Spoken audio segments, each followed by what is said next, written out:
మా నాయన కోరొక్క కూత పెడితేనే ఓ నాయన పెద్ద అప్పులంత సప్పుడే మా నాయన తప్పే ఒప్పేసుకుంటారే ఊరంతా పెద్దోడు నా ముందు బస్సోడు బస్సోడు పేరుగల్ల పెద్దిరెడ్డి బిడ్డను ఓ రామసిలుక గౌరాలే నన్ను చేసి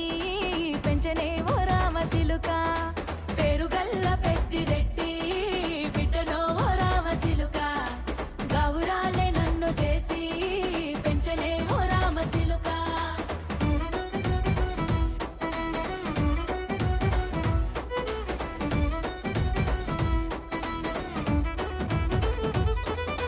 నేను పుట్టినప్పుడు మా నాయన నిండు అమాసనంటనే ఓ నాయన మా నాయన ముఖమప్పుడు మా నాయన పండు పున్నమంటనే ఓ నాయన నేను పుట్టినప్పుడు